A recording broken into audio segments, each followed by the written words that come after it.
ഗസയിലെ പ്രശ്നങ്ങളെല്ലാം മുൻനിർത്തിക്കൊണ്ട് പല ചർച്ചകൾ നോക്കുന്നുണ്ടെങ്കിൽ പോലും സോഷ്യൽ മീഡിയയിലടക്കം ചർച്ച ചെയ്യപ്പെടുന്ന ഒരു പ്രധാന വിഷയം ഇതാണ്. ഗസയിൽ ഉടൻ വെടിനിർത്തൽ ഉണ്ടാകുമോ എന്നാണ് ഇസ്രായേൽ തന്നെ ചോദിക്കുന്നത്. ഇസ്രായേലികൾ തന്നെ ഇത് അറിയേണ്ട ആവശ്യമായി തന്നെ നിൽക്കുകയാണ്. കാരണം ഗസയിൽ വെടിനിർത്തൽ ഉണ്ടായില്ലെങ്കിൽ ഇനിയും യുദ്ധമുണ്ടാകും, ഇനിയും ആളുകൾ ഇസ്രായേലികളെ കുറ്റം പറയും. പുറത്തിറങ്ങി നടക്കാൻ പോലും പറ്റാത്ത സ്ഥിതിയിലേക്കാണ് ഇസ്രായേലികൾ നീങ്ങുന്നത്. നെതന്യാഹുവിനൊന്നും അറിയണ്ട, നെതന്യാഹു ഇത്തരത്തിൽ തീരുമാനമെടുത്താൽ മതി എന്ന രീതിയിൽ തന്നെ ഇസ്രായേലിനുള്ളിൽ തന്നെ ഭിന്നതകൾ ഒരുപാടുണ്ട് എന്ന് കൃത്യമായി പറയാൻ സാധിക്കും. അടുത്തയാഴ്ച ഇസ്രായേൽ പ്രധാനമന്ത്രി ബെഞ്ചമിൻ നെതന്യാഹുവുമായി നടക്കാനിരിക്കുന്ന കൂടിക്കാഴ്ചയ്ക്ക് മുൻപാണ് ട്രംപിന്റെ പ്രഖ്യാപനം ഉണ്ടായിരിക്കുന്നത്. ഇസ്രായേൽ പ്രധാനമന്ത്രി ബെഞ്ചമിൻ നെതന്യാഹുവിനെ ട്രംപ് വൈറ്റ് ഹൌസിലേക്ക് ക്ഷണിച്ചിട്ടുണ്ട്.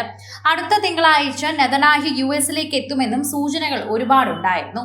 ഗസയിൽ 60 ദിവസത്തെ വെടിനിർത്തൽ അന്തിമമാക്കുന്നതിനാവശ്യമായ വ്യവസ്ഥകൾ ഇസ്രായേൽ അംഗീകരിച്ചതായും ഹമാസിനോട് ഈ നിർദ്ദേശം അംഗീകരിക്കാൻ ആവശ്യപ്പെടുന്നതായും ട്രംപ് വ്യക്തമാക്കിയിട്ടുണ്ട്. ട്രൂത്ത് സോഷ്യൽ പോസ്റ്റിലൂടെയാണ് ട്രംപിന്റെ പ്രഖ്യാപനം ഉണ്ടായിരിക്കുന്നതെന്ന് കൃത്യമായി പറയാം.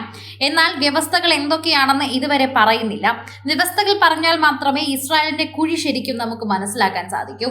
ഇസ്രായേൽ പാവങ്ങളാണെന്നും അല്ലെങ്കിൽ ഇസ്രായേൽ ഗസയെ വെറുതെ വിടുന്നു എന്ന തരത്തിലൊക്കെ വാർത്തകൾ പ്രചരിക്കുന്നുണ്ടെങ്കിലും എന്താണ് ഇതിന്റെ കൃത്യമായ വശം എന്ന് ഇതുവരെ പുറത്തു വന്നിട്ടില്ല. വെടിനിർത്തലിന് ഇസ്രായേൽ പൂർണ്ണമായും സമ്മതിച്ചോ എന്നാണ് എല്ലാവർക്കും അറിയേണ്ട ഒരു പ്രധാനപ്പെട്ട വിഷയം. വെടിനിർത്തലിനെ കുറിച്ച് സംസാരിക്കുമ്പോൾ തന്നെ അത് തയ്യാറാണെന്നും ഐക്യരാഷ്ട്രസഭയിലെ ഇസ്രായേൽ അംബാസിഡറായ ഡാനി ഡാനോൺ പറഞ്ഞു എന്ന് പറയുന്നു. എന്നാൽ എന്തൊക്കെ നിർദ്ദേശങ്ങളായിരിക്കും ഇവർ നൽകാൻ പോകുന്നത് എന്നതാണ് കൃത്യമായി ചോദിക്കുന്ന മറ്റൊരു കാര്യം. ഇസ്രായേൽ ഇത്തരത്തിൽ മുട്ടുമടക്കാൻ സാധ്യതയുണ്ടെങ്കിൽ അല്ലെങ്കിൽ ഇസ്രായേൽ മുന്നോട്ട് വെക്കുന്ന പല കാര്യങ്ങൾ മുന്നിലുണ്ടെങ്കിലും ഇസ്രായേൽ അംബാസിഡറായ ഡാനി ഡാനോൺ പറയുന്ന വാക്കുകൾ അല്ലെങ്കിൽ അദ്ദേഹത്തിന്റെ ഒരു മനോഭാവം കാണുമ്പോൾ തന്നെ ചില കാര്യങ്ങൾ അത് ഗസയ്ക്കെതിരായി മാറുമെന്ന് തന്നെയാണ് എല്ലാവരും പറയുന്നത്. നിർദ്ദിഷ്ട കരാറിലെ വ്യവസ്ഥകൾ ഹമാസ് അംഗീകരിക്കുമോ എന്ന് ഇതുവരെ വ്യക്തത വന്നിട്ടില്ല.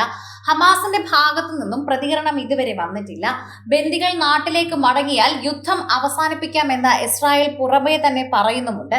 ഏകദേശം 50 ഇസ്രായേലി ബന്ദികൾ ഇപ്പോഴും ഗസയിൽ ഉണ്ടെന്നും അവരിൽ കുറഞ്ഞത് 20 പേരെങ്കിലും ജീവിച്ചിരിപ്പുണ്ടെന്നുമാണ് കരുതപ്പെടുന്നത്.